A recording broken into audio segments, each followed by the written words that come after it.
Hello, everyone, and welcome to the final Grip Lock of 2024. I'm your host, Hunter, joined as always by Trevor and Konner. Hey. Will we be back next year? Who knows? Probably. You'll have to tune in next week to find out or not. We do have a little bit of off-season movement today, but I'm assuming starting next week we're going to really ramp up, because if I remember going into... We're going to get Grip Lock cursed in the face today. For sure. Today, though, is the 30th. Oh, no. Yeah, we can't really, because it falls on a Wednesday, so it won't be too bad. It shouldn't be too bad. Because I guess last year, it was on the 31st, I think. No, it would have been, because leap year, I think it would have been on a Monday last year. It might have been. We might have got extra cooked last year. Anyways. Yeah, that's tough. I'm going to imagine, because I think going into the offseason, there was like a combined 80 players with their contract expiring. We've heard maybe, 10?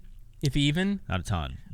And some people we just heard are leaving. We haven't heard where they're going. Yeah. So regardless, though, we'll go over that. There was some off-season drama with Thought Space Athletics and stuff. We'll go through that. TSA.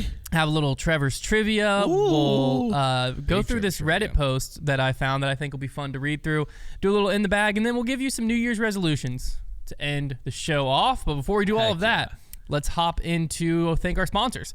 BetOnline continues to be the world's most trusted betting platform and your number one source for online betting. From the earliest odds to in-game live betting, BetOnline provides you with all the action and the ability to watch the games as they happen. With the largest selection of odds on everything from football to NBA and college basketball, NHL to UFC, head to BetOnline today. And don't forget to use promo code BELIEVE, that's BLEAV, for your welcome bonus on your first deposit. BetOnline, the game starts here.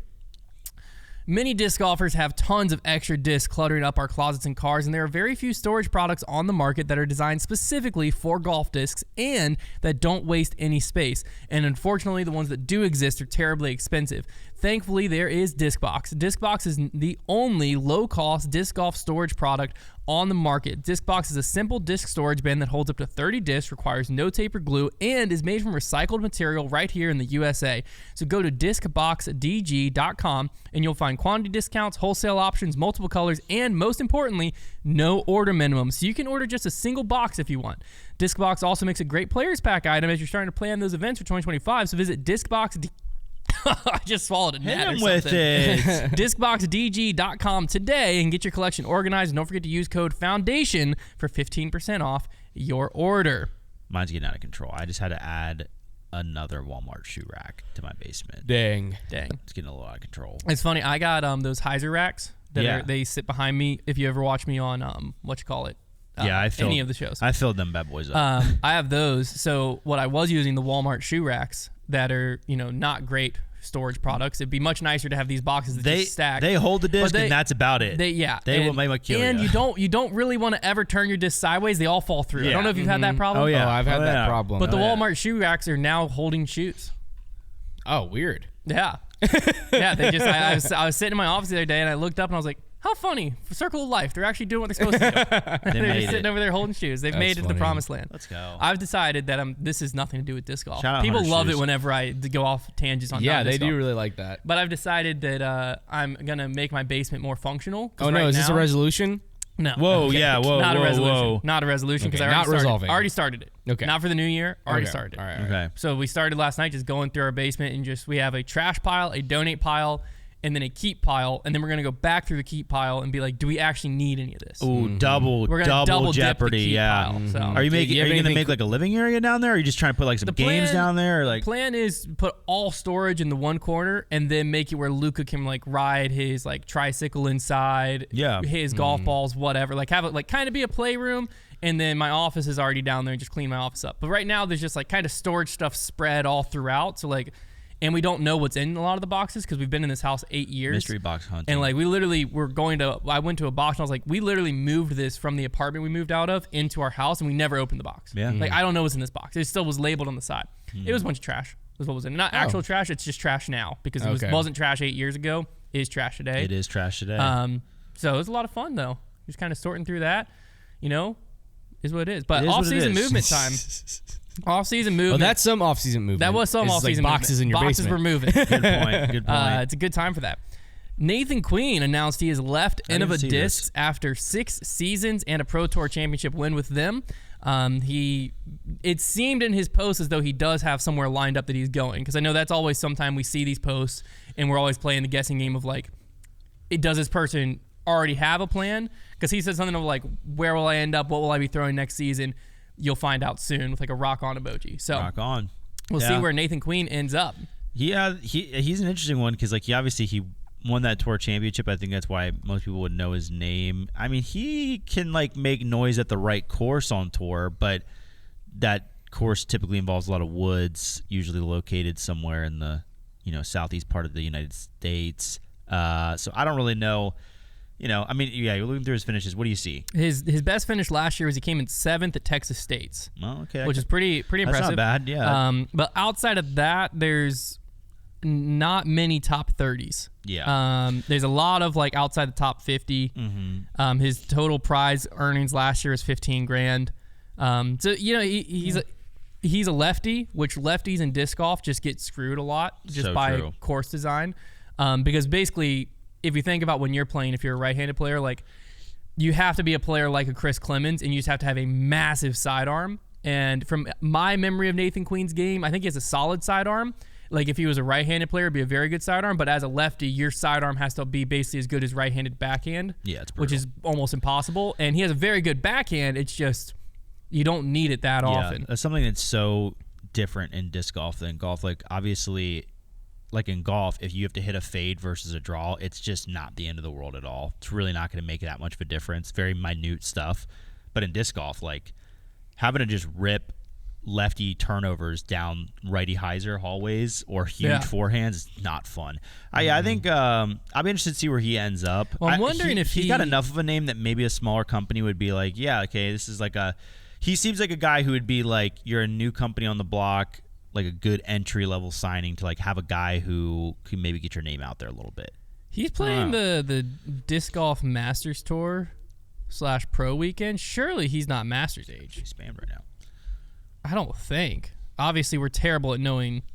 No way. There's no way though. No I think shot. the Disc Golf Masters Tour just sometimes has MPO available. Yeah. I think that's what's going on. There's no way this dude's 40. But anyways, it'll be interesting to see where he ends up. And I don't know if he has a tour card next year or not. I'd have to go figure that out. But it'll be interesting to see, watch where Nathan Queen ends up. The next one, no one saw this one coming, I don't think. At least I didn't hear anyone see this one coming. Cale has left Prodigy. In my notes, for some reason, I put Cale leaves House of Discs. That's not right, Hunter. Big time breaking does my brain know where he's going? No, he has left Prodigy Discs. I would never expect that to happen, ever. Well, because he initially makes the long post basically thanking Prodigy. I think it'd been like 12 years, yada, yada, yada. And there instantly is speculation that it was because Will Schustrick became the CEO. Yeah. That was like the instant rumor that starts, right? A lot of people were saying Cale wanted that position. They gave it to Will, bad blood, because Cale and Will are kind of two of the guys who were at the beginning of Prodigy. And I don't know how much of it their ownership in Prodigy is the original players kind of all got ownership stakes in Prodigy. I don't know how much of their ownership's that and how much was like they were more involved, but you always got the feeling that Cale and Will were more involved than anyone. Yeah. And i.e. they were still there too. Mm-hmm. So Cale made a separate post basically clarifying that him and Will are still good friends. He thinks Will is 100% the right person for the job and that the Will Schustrick move had nothing to do with him leaving. And in that, he did say, like, he posted a picture of, I think Will had just won some major back in like 2012-ish, and it's Cale hoisting Will up, and he was saying, like, this picture was taken, right after this major win, and it was when we were in talks about founding Prodigy, is how he worded it kind of in that post. So what all that means, like where he's going, is he going anywhere? Is he just going to focus on the Airborne brand? I don't know. But it was I never saw this departure coming. That is really interesting. I say Cale kind of has an interesting like space in disc golf because of the Airborne brand, which has always kind of been like, because he does like course design stuff. Obviously, he has like the preserved stuff going on, and then with the Airborne, like they always were pretty much just synonymous with Prodigy. It always just seemed like an offshoot brand because like anything you saw was pretty directly tied. So I don't really know. Like, I think I think I'd be surprised if he's willing to leave Prodigy. I don't think that he has much value to another company as a player anymore. So unless he is going to partner his brand with somebody else and somebody else finds value in that. Like, I think there's a reality where Cale is just going to focus on his own disc golf brand and Airborne, and that's that. But why not do that with Prodigy? Maybe he wants to make his own discs. I could see that. Okay. Yeah, that's where my mind kind of went there. Like, yeah, there had to be a reason for him to jump ship. Yeah. So. Well, the weird part, someone had said, I was doing a live stream the other day, and someone had asked. It actually might have been during a coffee break. I don't remember when it was, but someone had asked if I thought Cale was going to still be an owner of Prodigy. And my gut first said was like, no, he left. Like that. Why? That doesn't make sense to me. Like I feel like him leaving kind of, alludes to he's going on to somewhere else, whether that be playing for someone else, whether that be just focusing on it, whatever. Right. He's not done. He's done with Prodigy. But then whoever asked, it might have been Shay Stevens, but whoever said it said that they are pretty sure that Paul Ulibarri still owns part of Prodigy. Like you're able to go play for other teams and keep your ownership shares. Which is wild. So whether that's true or not, I have no idea because I just gave you how I got that information. It was a comment on a live stream from someone who said they're pretty sure Paul Ulibarri said that. So take that with a grain of salt. But it is at least interesting that like if that is true, then there could be a world where Cale is still a part owner or whatever of Prodigy, and he's just done being on the team. Although this goodbye feels more than that. It feels more like it does. I'm cutting ties, I'm moving on, because I feel like it would just be like a post of I'm stepping away from playing, I'm gonna still be involved behind the scenes, but I'm not gonna be tied as a player to Prodigy anymore. And that post would have not even really raised much red flags. Do you think there's a possibility? I mean, Prodigy has been seemingly cleaning house. I think if I were Will Schustrick right now, I'd be trying to get down to the bare bones, figure out if you can run a profitable business, and then work from there. Like, do you think there's a chance that they had to get him off payroll? Was he on payroll? Is question A. You think so? I don't know. I mean, because he was a part owner, so obviously he gets paid if Prodigy gets paid. Like, if Prodigy makes money, he gets money. But then also he had the Shadowfax, I think he was making money via Prodigy in some way, in certain ways. Yeah. But now at this point, there's no one with their creator series or whatever they called those discs left. So what's going to happen to the Distortion, the Reverb, the Shadowfax, the Falcor, the Archive, the Strider, the Archive? Well, Isaac, as of right now, is still publicly with Prodigy. We all assume he's leaving, but as of right now, he has not officially left Prodigy. Mm-hmm. True, very true. But yeah, assuming Isaac Robinson does leave, which we all know that's coming, then the Archive's gone too. So I don't know. It's very interesting. Just not a move I expected. And Cale, he still's got some good playing as far as MP40 scene goes, and he could pop into a Pro Tour here and there, but his prime time playing days are behind him. For sure. He's likable, and he's got a little bit of a name in disc golf. It's just you aren't really going to move plastic, if you're Cale. I think the reason he was able to sell some discs with Prodigy is because they were completely new molds. So you just had Prodigy people that wanted to throw the new molds. And Prodigy people have been Cale fans for a long time. Right. But, moving brands, maybe attaching your name to certain stuff. I don't know that it's really going to work out. So I'm very curious to see what his next move of. I would expect him to see him go maybe more all in with whatever he's doing with his own brand, with the Airborne stuff.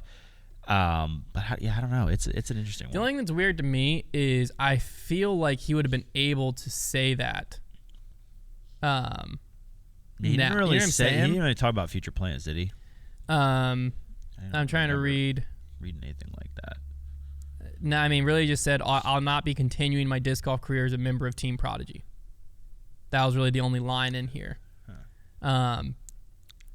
Yeah, because I feel like if it's something like that where he's going to focus on his own thing, that would have just been a part of that post. You know what I'm saying? I don't feel like that's I feel like the timing of it almost alludes to he signed another contract that's going to be announced come January or something. Maybe he's going back to Discraft. He was a Discraft guy originally. Yeah, what is he still? What is he? Does he play a lot still? I think he plays. I'll fact check myself here, but I think he plays mainly master stuff.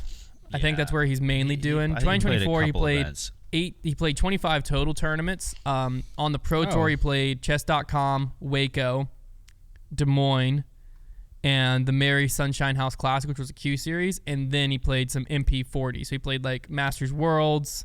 He played Ledgestone in MP40. Tim Selinsky's, which is a Masters tournament, and then Charleston Classic he played. He's still quite good. Did he play well? Yeah, did he play well? He won 3 of the 8 Masters tournaments, 7 Masters tournaments. Okay. He came in 5th at Masters Worlds. He came in 2nd at Ledgestone Masters, which he beat him there. Okay. Michael Johansson beat him. He also took 26th Ledstone. at the chess. But then, chess.com, he came in 28th. Waco, he came in 23rd. Des Moines, he came in 41st. So he cashed. He cashed at every event he played. It's not a bad little pro. I genuinely do. So maybe we're looking about this wrong. Like, he clearly can still play at the Pro Tour level. I remember those first. He's the number 1 rated Global Masters Series player. Yeah, so maybe he's just kind of looking to re-up himself as a disc golfer again, and was looking for a company that was going to back that more heavily, better bonus structure. Like, maybe that's where his head's at. Like, hey, I want to sign with a different company that's going to, support me as I tour full time again or something. I don't know. He's number 1 in Global Master Series, ahead of none other than Joe Revere, who kicked our teeth in Colorado. Dog. We didn't lose to him. Never lost a Bogart battle. Yeah, but he kicked our teeth in. Score-wise, he beat us off the face of the earth. He played much better. He played much better, didn't he? If only they wouldn't have broken so many rules. Yeah. Tough. Different. Final offseason movement that I have is Anthony Barella has signed a 3-year extension with Discraft through 2027. Is that a 2-year? That's 3-year extension. And with that, they announced kind of a new signature mold. It seems like it's going to be a modified cicada to make it more overstable. So I'll be very interested to see. Like a passion. It's kind of like a stalker. No, cicada's already more overstable than a passion. It's a stalker. Wait, is it? I thought cicada was flippier. I thought cicada was flippier than a passion. Not the one I threw. The ones the one I threw was a straight up empty. I've seen people throw them into rollers. The one I threw was more overstable than a stalker, passion, any of that. They must be all over the place. I'll say most of the ones I've seen have been much flippier than a new stalker. I've seen people throw them as much flippier passions. The first run stalker I threw was basically T-Bird. Or not first run stalker, the first run cicada. Okay. Like if you ripped it on hyzer, it'd pop up a little bit and had a really good fade at the end. Oh, okay. So I was wondering, is it just an Athena they're making? Yeah, I don't know. Well, when you say modified cicada to make it more overstable, that could mean a lot of things. It could just mean that it's going to fly like the cicada I just described. He might just have fallen in love with the first run cicada. It sounds like it's a Hades situation. What if it's just a predator? It's just super overstable. Yeah, that'd be great. They modified it really heavily. It's gonna sell well because AB is. He's got motion. He's got a lot of he moves a lot and in the announcement he said basically he had 4 Pro Tour wins. He signed this next deal with the goal of he wants to be a major champion. It's that's he's putting the weight out there. He said that elusive world title. Yeah, elusive, my guy. You even got close to winning it yet. It's very elusive. Very elusive. But yeah, I mean that was probably the least surprising move of the offseason. I am surprised we haven't heard Ezra Aderhold news yet from Discraft. I would assume AB is going to be the start of a chain where they're going to keep announcing re-signing some of their bigger guys. Yeah, I'd be curious to see how far down that ladder they would announce people because AB, he's going to be the face of their brand, so they definitely needed to say something there, but. I don't know. Yeah, I don't know how many. They would have so many re-signings to announce. They didn't announce when they re-signed Paige Pierce. So sometimes they probably won't announce. Don't they do everybody. kind of like a bulk post of these are our re-signings? They normally just say here's the team at some point. I feel like Aderhold deserves I agree. A post of some type. I don't even think he made the playoffs last year. But he just has a big brand. Yeah, he does. Yeah, he's similar, not similar to Simon, and Simon has a much bigger brand. But Simon doesn't have to go win to move plastic. Ezra Aderhold is similar in that. He might be on probation for stealing those candy canes, though. Good point. That is a good point. Good point. Yeah, that's a good point. But anyways, no surprise to see AB's extension. No monetary details released. Although if the champ's getting $200K a year, we'll never see monetary details again, man. Yeah. I'm even the monetary details of the champ we have heard are not true.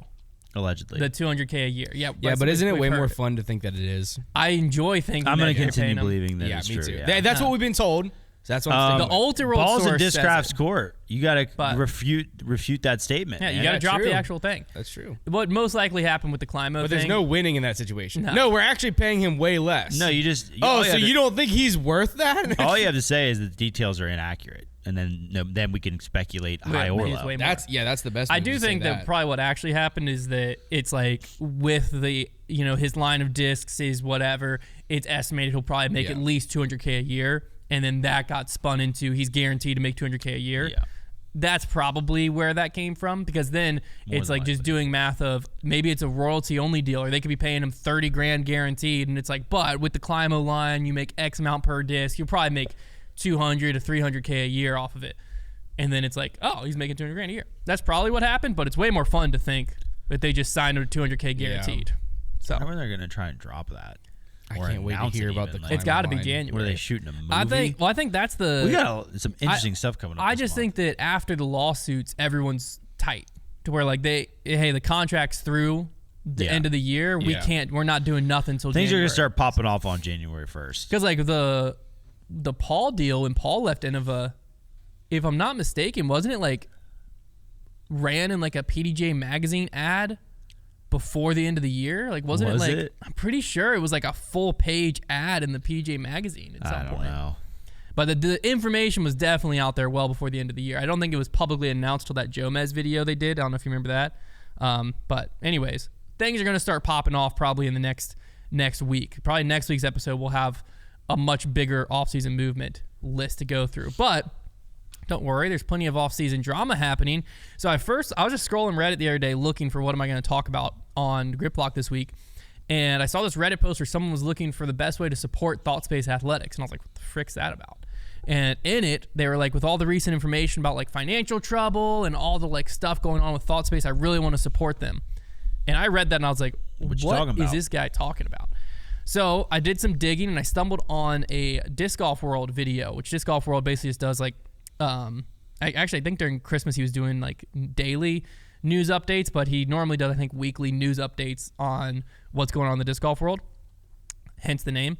And he broke it down. First, he dove in this video into the Jordan Castro drama, which is we'll just side point mention this because I don't think we need to dive into this. He's back in the drama again? So Jordan Castro within the Arizona community, it was posted to Desert Flyers Facebook club, basically to not deal with Jordan Castro anymore, as he's stolen money from tournaments and allegedly scammed others outside of the community and then lied multiple times to cover it up. Then even in the comment section, Jordan Castro like apologized, like, I'm taking ownership of my action, I'm so sorry, you know, I've had health issues, I've had blah blah blah. And the dude who made the post didn't buy any of it. He's like, I've seen this exact word for word comment from you so many times, like, just give everyone their money back and shut up about it, basically is what the guy was saying. I was like, holy crap. He was hanging around when we were down there with the Desert Flyers. He was hanging around there, man. Now he's been shunned. Well, no, the Desert Fly, basically the post in the Desert Flyer Club, which this is all pretty much local Arizona news, so we'll just brush over it. As far as like, it doesn't really pertain to people outside of the Arizona area, but they've basically apparently cut him off completely. They told him like, we can't deal with him anymore. So I don't know a ton of details about it. I watched the Disc Golf World video and then I went and found the post on Facebook and read it myself. But hopefully Jordan actually follows up on his promise to make it right this time in the comment section. And then the dude accused him of being a pathological liar. So people throw out that pathological. I don't know anything about any of that situation, but hopefully whatever's going on with Jordan, his health issues or whatever it might be, he gets whatever help he needs and pays the people back that he allegedly stole money from. I don't know. But anyways, the Disc Golf World video starts off with that and then gets into the ThoughtSpace Athletics stuff. So it starts with this DM he got where he said, I have some inside info. I heard from a now former player that ThoughtSpace Athletics went bankrupt and has failed to pay their players owed contract wages, and they were asking if players will still be willing to stay on and support them next year. So he goes into this and talks about it a little bit and then shows the response from ThoughtSpace. So ThoughtSpace Athletics DM'd him and said, ThoughtSpace is a small company run by 4 of us in our warehouse. While being smaller means we can be more agile, it also means we feel setbacks more. We are not at risk of going bankrupt, but we experienced a significant setback when an international distributor's large pre-order was not paid for after manufacturing. This setback caused production delays for 2024, with most of our new releases that were originally scheduled for Q1 and Q2 of 2024 just released over the last couple of months. We've had open discussions with everyone on our team and explained the situation. We're actively working to ensure that what was owed to them in 2024 is paid during 2025. In this video, he revealed the large pre-order was rumored to be about $30,000 worth of inventory, but ThoughtSpace didn't confirm that, so I don't know if that's true number or not. And it does seem that most of the players were like confirmed, like, hey, ThoughtSpace has been like just completely wide open with us about all of this, and we're going to just stick with them through next year because it seems like, as these new releases have started to come out, sales are doing good and they'll be able to pay us back. We're going to be fine. So yeah, that's annoying. Tough spot there. Yeah, it seems, I mean, like net 90 these guys and they just never paid. Well, so there's a bunch of speculation as to who this international distributor is and what actually happened. There's two different thoughts that I saw on Reddit. Nope. Nice. One was there was a Canadian distributor that got bought out by Innova and became Innova Canada. I don't know if you remember that. Mm-hmm. It was a while ago. So one rumor or one thought process was maybe it was them. So they like pushed this order in, and then Innova bought them out. They became Innova Canada, meaning they weren't going to carry any other brands or something, and that got cut. The other was there was apparently some big, huge like disc golf Canadian brand that like the owner went through a divorce and had to kind of like liquidate to figure stuff out. So the other thought was maybe it was one of them. It was that company. Canada's on the hot seat. Yeah, I don't know. They were both pointing. All ThoughtSpace said was international distributor. Reddit is the one saying Canada. I don't know. Canada hates disc golf. Let me put it this way. Canada hates disc golf merch hitting the site? No. Canada loves disc golf. I've heard a lot of great stuff about Canadian disc golf. Here's the thing. If, Canada has the second most disc golf courses. There you go. Con, take that. I saw that. Con hates Canada merch. And obviously this seems like extreme. This part it seems like extreme speculation. But if it were a $30,000 of inventory order, no shots to ThoughtSpace, but they're a smaller company. If you're ordering $30,000 worth of ThoughtSpace, you're not just some little Canadian distributor. You're huge. Yeah, you're the biggest. The biggest of the biggest. Like there's only a couple companies that would ever order $30,000 worth of ThoughtSpace. That's a ton. If it was $30,000 worth of inventory to ThoughtSpace, that would be, I would way assume, more. a $50,000 or $60,000 order. That's what I'm saying. That's not even real. That's not a real number. I'm gonna go ahead and maybe I don't know. No, not real. Now it could have been a $30,000 order to ThoughtSpace, which cost them $15,000, but still, I mean, let's just assume $10 per disc there. That's what, 3,000 discs? That's a big old order. Yeah. I don't know. I don't know if I believe it. I don't know if I believe that number. ThoughtSpace didn't say that number. That was just the number that was rumored. Trevor hates ThoughtSpace merch hitting the site. Now, the good news is ThoughtSpace, if you don't know much about ThoughtSpace, I stand with them. They're made by MVP. Not all made by MVP. Some of their putters and stuff, they're made by a different company, but their premium stuff's made by MVP. Streamline. And it's Streamline. And where they get most of their notoriety is their stamp design. They have these like gorgeous, elaborate triple foil stamp designs that are crazy artists going on. They're a team. I know James Proctor's on their team. Eric Oakley was on their team. I don't know if he still is. Chandler Fry was on their team. Thomas Gilbert.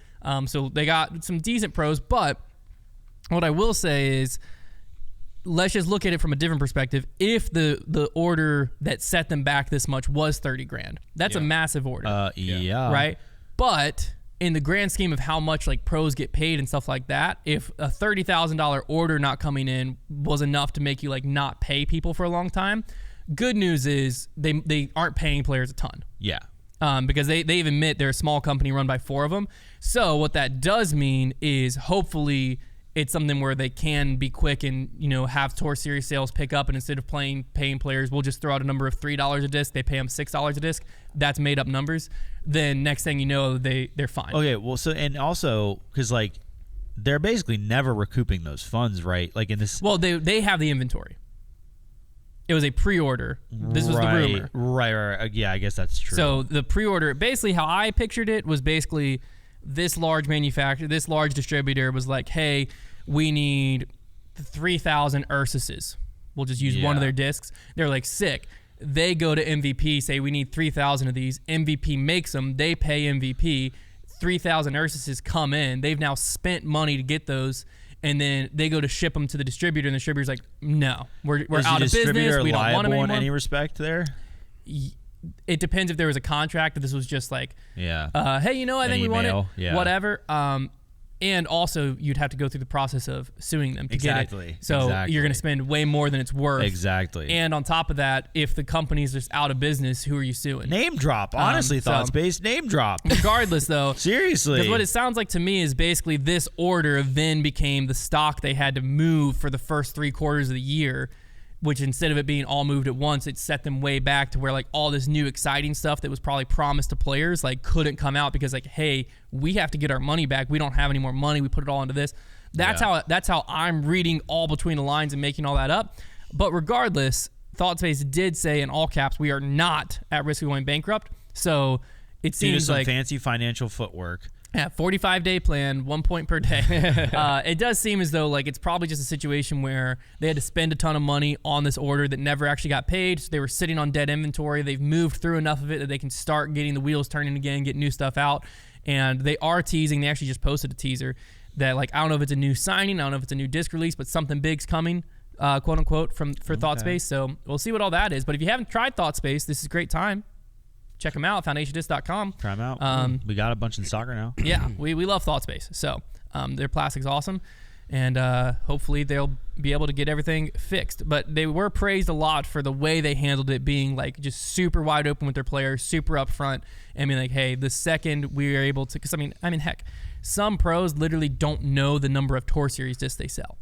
Yeah. As crazy as that sounds. They'll just get a check and be like, hey, sick, I'm glad I got this. I really thought I might have sold more R Pro Wahoos than this check said. So can I get a report or whatever? And whatever disc golf company would be like, that's it. So at least they're being open. But all right, time for a fan favorite segment, Trevor's Trivia, right after these messages. Ooh, Trevor with the trivia. All right. Trevor, how would you feel about a signature R Pro Wahoo? Would you like that? Yeah. Dude, I R-Pro'd Wahoo like crazy back in the day. Who wouldn't dream of such a disc? Like, are you kidding me? Our Pro Wahoos feel like nothing else. Like, they're so bizarre. They do. One time, me and I'm sure I've told you guys this story, but one time, me and 3 of my other friends all went to go play disc golf at Winthrop one year. And there's a little disc golf shop near there that we went into. We were all pretty new at disc golf. We all felt the R Pro Wahoo, and we were like, "This is the weirdest disc I've ever felt in my life." And we thought it was the funniest thing in the world. Yeah. And that year for Christmas, we each got each other a Wahoo. Heck yeah! Without the other person knowing. That's Wahoo great. gang. That's hilarious. Okay, I found a survey. Okay, this is a survey from a pretty big disc golf company that was conducted.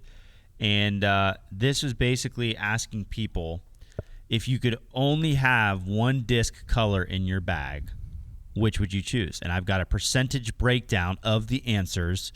So this was taken years ago, but I don't feel like the color of the disc would change that much. Like that's just kind of something that continues going. So these are obviously all solid colors. Okay. I'll also mention that fuchsia, that glow is not a color.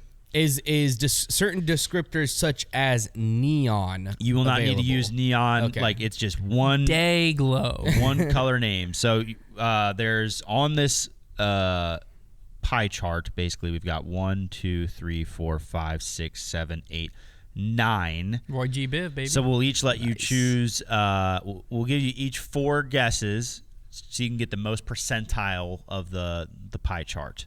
Hunter, you can go first. Give me blue. I feel like I've seen the most people with like all blue bags. I don't know if that's true or not, but I'll take blue. Blue comes in at 12%. That's not good. I'm going to go with vision. The color vision. What? No, my thought process is things that you can see very well. Yeah. I want to say the color orange, but that's autumn time. I'm going to go yellow. Yellow comes in at 12% also. Yeah. Oh, Knocked dead up like tie. 2 snakes on a Look at handbag. us. We're knotted up like 2 snakes. Any kind of bag will do, but a handbag in this instance. This is so interesting. Trevor, dude, you missed me so much. Don't even. I can see it on your face. How I'm much not you missed even. Me. What other colors are there? What color did you just go with? What's like a color you like? Yellow. Don't even. You went with yellow. What the heck, Trevor? I'm sorry, I'm a snake. I'm gonna go. Give me orange. Let's just give me orange. I was gonna say That's orange. 13%. Oh, moving up. Moving on up. Maybe they're all just balanced. Maybe. There's a few that I know are. that a lot of people. I know there's a lot of people out there that go all pink bags. I almost went pink. So I'm actually gonna go pink. Pink is 28%. Yeah. Oh, that was big. get wrecked, thine highest hunt. one. That was big. That's big. the highest That one. was the highest The one. most people said pink. Correct. Now, Well, it's only 28% of people, but yeah. that's And crazy. it's just visibility. Can I You're guess right. the it's year just of this survey? Visibility. You can. It was this 2016. I think it was like a couple years before that. Oh. I don't know. 2016 felt like the pink year. But Okay. I mean, visibility was the reason. Yeah. And pink is the most visible. Okay, well, frick. See, for me, I always go blue just because some reason. I think some I people. feel like I meet a lot of people who like to throw blue. Some people say like they don't throw blue because of snow, but we never had that problem. And also, it's blue. Snow's white, so I don't really understand that a lot. But that's the logic I've heard. That's stupid logic. That's also why people avoid white. And I'm like, well, around here, white's very visible 9 times out of 10. Mm-hmm. Green's got to be the least. White on this is list. a good color. Go white. I might. I don't know though, because green's the one that You might go white. I might Only go out of white. Spite. Black, I'm not going either. Black's terrible. But a lot of people do like that. But I don't think a lot of people are answering that. You know what? So we went. Just go white, Hunter. I'll go white. I'll go white. White was 6%. Konner, you screwed me. Red. Red was also 6%. Dang, we're neck for neck. Okay, well, let's do some the way basic that math phrase here. goes. Okay, we went 12, 24. We're neck for neck. Then we're at 37. Then Konner broke out the 20-some percent. 28. We're at like Hit him with 65% there. And then we just How went many back more for back for colors do we have 6. left? We're already at You guys each 70-some have one more percent. guess. Oh, we have one more guess. I can't win. What are the colors? Well, I think two colors left. I know it's what I'm going for. Green and black is left, right? Oh, Or is there purple? Purple's Purple. on there too. Just give me purple. Purple was 6%. Yeah. Okay, I was gonna go green. Green was 12%. Do people not play in grass? What the heck? People, They're I mean, probably come on. thinking. They're probably thinking neon. I would guess. Yeah. With that answer, but Well, you can't use neon. I was surprised that pink 28%. Yeah, that is very surprising. Well, I just do the feel visibility, when I I guess. first got into the sport, I was I big. remember. Well, I remember there was. I don't know if it was a like public push, if it was a Reddit post, but there was some type of push of pink being like the color to see. Paul at one Yeah. point. I don't remember made where an it came all-pink from. Bag. Yeah, I remember I'm meeting a decent amount of people who had all pink bags. Yeah. The guys that were thinking into the modern all pink day- bags were really into it. Like it was Modern day, heck, Biscardi used to be an all pink guy when we first started the Foundation. Pinks were big. Yeah, But modern day, like Psy Guy was an all blue guy. Yeah. There's a whole all Mikey blue. was all blue for There's a an while. all blue thing in our Discord. Kristen Tatar is all blue. I think blue is the most popular these days. But you still Blue's do the see- new pink. I see orange, blue, and pink. Orange is the new pink. Yeah, That should be a Netflix show. very good, Hunt. Okay, I wanted to go over. Speaking of Reddit, did we speak of Reddit? Actually, let me talk about We this did first. speak of Reddit. I saw this. This actually was posted a while ago, but I don't know why I didn't talk about it when I first saw it. Well, there was Welcome a to the Reddit recap. brief article posted talking about the ticket sales for the Disc Golf Worlds coming up. Ooh. In They're already selling tickets? Europe, yeah. So ticket sales for Disc Gosh, Golf World dang. Championship shatter records, an event like no other. That's the title of this. Wow. VIP ticket sales for the Disc Golf World Championships have soared past all expectations, with over 150,000 euros worth of tickets sold. Holy. A few times more than last year's European Open already. Dang. This tournament's coming in, what, July? This tournament's The demand has been incredible, says tournament director Yussi Maresma. We're now rethinking what to build on site to match the scale of this event. Plans currently include 4 restaurants and upgraded facilities for VIP attendees. This will truly be an event like no other. Potential partners have shown equal enthusiasm. This confirms that disc golf has become a global entertainment product, Maresma continued. Thanks to the European Open, we've created an experience on par with the world's top events. Even a 15,000 euro luxury ticket package, which included VIP passes, suite accommodations, a private chauffeur, and more, has sold out. That's cool. They sold 2 of them. That's sold out. Yeah, but I mean, hey, that's 30,000 that's euros crazy. of the 150,000 euros went to. I mean, yeah, These two. you weren't selling a $15,000 ticket package in Lynchburg. I'll tell you that for free. 15,000 euro, Yeah, which it's is even more. It's more. probably like Because what's 20 grand. 150? Yeah, how many freedom dollars is that? 1,000 euro to USD, baby.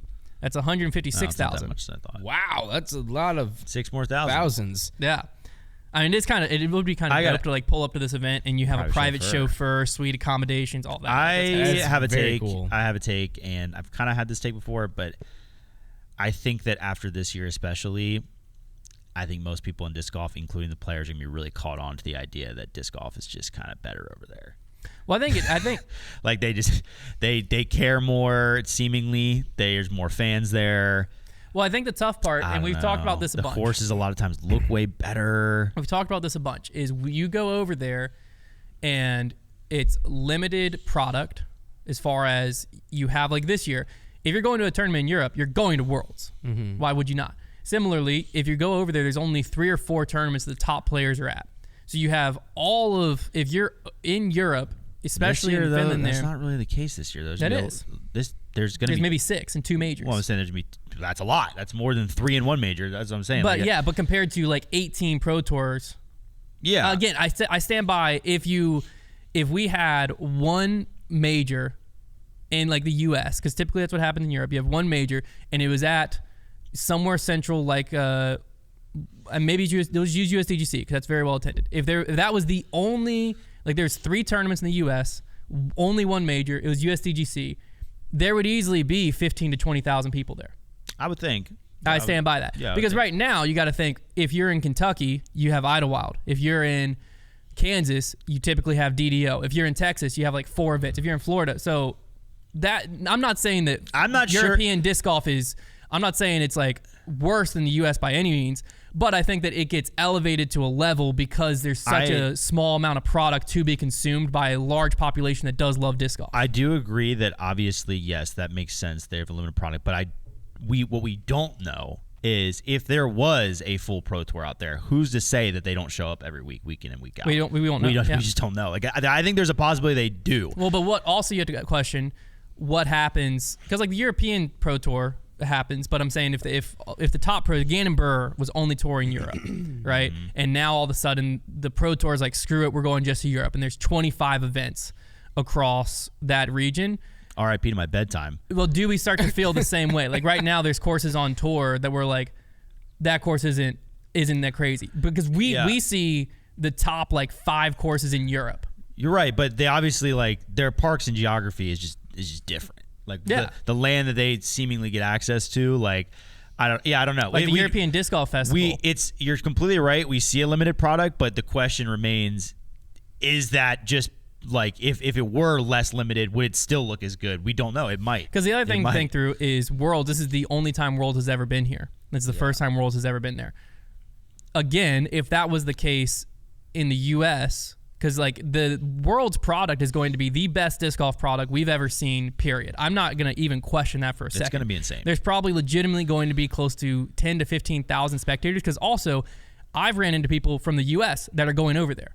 And people ask us all the time if we're going over there. So you're also bringing a lot of people from outside of countries, flying in for it. So it's not even just people in Europe, whereas that doesn't necessarily happen that often to Worlds in the U.S. because it happens here every year. It is also way easier for all the European countries to get to each other. Yeah. Well, like that's what I'm saying. Like the other thing is with it being the first and the only time this has happened, the resources going into this Worlds are much greater than the local club putting on a world championship.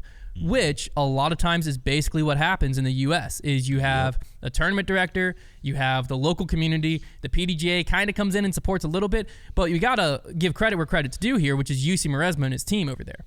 Like that's the thing to look at. His team is insane. And that's a whole different conversation is like the PDGA's major baby world championship.